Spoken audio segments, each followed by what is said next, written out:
кээ бирки адамдарды жерде жүрсүн деп айтып койгум келип атат. Себеби адам баласы жерде жүрүп эле дүйнөдөн өтсө жакшы болот, асманга чыгып албай. Бул прокуратура. Мына биз прокуратура жөнүндө дайым айтып атабыз. Бүгін 24 майдағы Жогорку кеңештин жыйынында депутат Шайлообек Атазов прокуратура кызматкерлеринин ишин кескин сынга алды. Анын пикиринде прокурорлор эч кимди тоготпой асманга чыгып алышты. Адам баласы бул жашоодо бир гана Кудайга сыйынышы керек. Тилекке каршы биздин мамлекетте Кудайдан башка дагы сыйынгандар болуп жатат. Кээ бир адамдарга жерге түшкүлө деп айтам. Адам баласы бул жашоодон жерде жүрүп эле өтсө жакшы болот, асманга чыгып албай. Жакында эле Жогорку кеңештин комиссиясы Ысык көлгө бардык.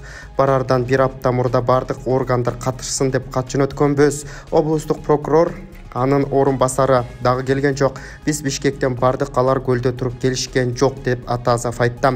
Ошондой эле ал көлдүн жээгиндеги балдар эс алуучу лагерь курорттун көпчүлүгү сатылып кеткенин, жалпысынан 95 объект сатылганын айтып чыкты. 23 майда Өзбекстандын Жизак шаарында өтүп жаткан Азия чемпиондугунун алкагында алыш белбоо күрөшүнүн классикалык түрү боюнча беттештер жыйынтыкталды. Бул тууралуу Дене тарбия жана спорт департаментинен билдиришти. Белгилегендей мелдеште Кыргызстан жалпы 6 алтын жана 1 коло жалпы 7 медаль жеңип алышкан. Кыз келиндер арасында 55 кг салмакта Элзада Момунжанова жана 75 кг салмак категориясында Айжан Анарбекова алтын медалга ээ болушту. Ал эми 60 кг салмакта Бегайым Акбалаева коло медалга ээ болгон. Эркектер арасында 60 кг салмакта Роман Сапаров, 70 кг салмакта Марлен Абдрасулов, 80 кг салмак категориясында Элдияр Сексенбаев жана 90 кг салмакта Нурсултан Бочонов биринчи орунду ээлеп Азия чемпиондору аталышты. Белгилеп кетсек, бүгүн алыш күрөшүнүн эркин түрү боюнча беттештер дагы уланууда. Министрлер кабинетинин төрагасы Акылбек Жапаров күч түзүмдөрүнүн жетекчилери менен кеңешме өткөрүп, аскерлердин материалдык абалын талкуулады. Бул тууралуу өкмөттүн маалымат кызматынан билдиришти. Маалымдалгандай, жыйында күч түзүмдөрүнүн жетекчилери аскерлердин учурдагы абалы жана коопсуздук деңгээли боюнча отчетторду угузду. Акылбек Жапаров көчүрмө жана ыкчам даярдыктын натыйжалуулугун камсыз кылуу, аскердик тартипти чыңдоо финанс министрлигине бардык каралган беренелер боюнча чыгымдарды өз убагында каржылоону тапшырды. Бишкек шаарында өтө турган рейтингдик турнирге Акжол Махмудов менен Жоламан Шаршембеков катышпайт. Бишкектеги турнирге дүйнөдөгү 400гө чукул балбан келет. Анын ичинен 29-у континенталдык чемпионаттарда алтын медаль уткандар. Бул турнирге учурдагы Азия чемпиондору Жоламан Шаршембеков менен Акжол Махмудов катышпайт. Жоламан Шаршембековдун салмагында Кыргызстандын атынан Балбай Дордоков, Акыл Сулайманов жана Автандил Талайбек катышмакчы. Ал эми Акжол Махмудовдун салмагында тагырага 77 кг салмакта өлкө намысын Ренат Элиас уулу, Бекзат Орункулуулу жана Алибек Бердиев коргомокчу. Белгилеп кетсек, Бишкектеги рейтингдик турнир 1-июнда башталмакчы. Казакстан билим алууну каалаган кыргыз жарандары үчүн конкурстук тандоо жарыяланды. Бул тууралуу Билим берүү жана Илим министрлиги билдирди. Маалыматка ылайык, Казакстан кыргыз абитуриенттерине бакалавриат, магистратура жана резидентура программалары боюнча окуу үчүн 50 орун бөлмөкчү.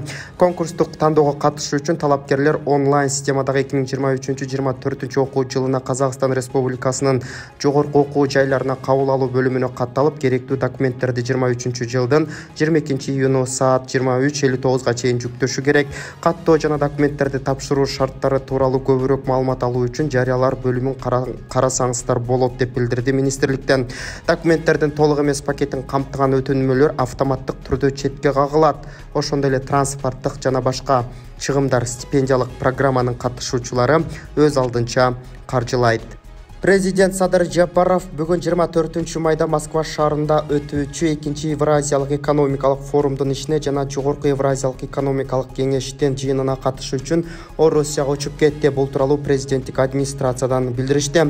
Кыргыз Республикасынын расмий делегациясынын курамында Адылбек Касымалиев, министрлер кабинетинин төрагасынын биринчи орун басары, Муратбек Азымбакиев, президенттин администрациясынын тышкы саясат бөлүмүнүн башчысы, Самат Гульнара Клара, Кыргызстандын Орусиядагы атайын жана ыйгарым укуктуу элчиси, Данияр Амангелдиев экономика жана коммерция министри, Аяз Баетов юстиция министри, Асен Исаев тышкы иштер министринин биринчи орун басары, Самат Кулманбетов президенттин администрациясынын тышкы саясат бөлүмүнүн Евразия экономикалык биримдигинин иштери боюнча секторунун башчысы, Назарбек Малаев экономика жана коммерция министринин орун басары коштоп кетишкен. Урматтуу мекендештер, сиз чек арага ишеничтүү барууну, жегерде чыкты жазап таза документ менен жүрүүнү кааласаңыз, анда ишеничтүү айдоочу Мухиддин кызматта. Ортомчусу стаканца чек арага өз алып кирип алып чыгат. Заманбап комфорт машинада жылуу жумшак барып келесиз. Ак кеме же Москвардан келдим десеңиз, бекер кара тизмеден текшерип документке жардам берет. 24 саат WhatsApp жана байланыш +8 926 213 0060 +8 965 402 93 Мухиддин.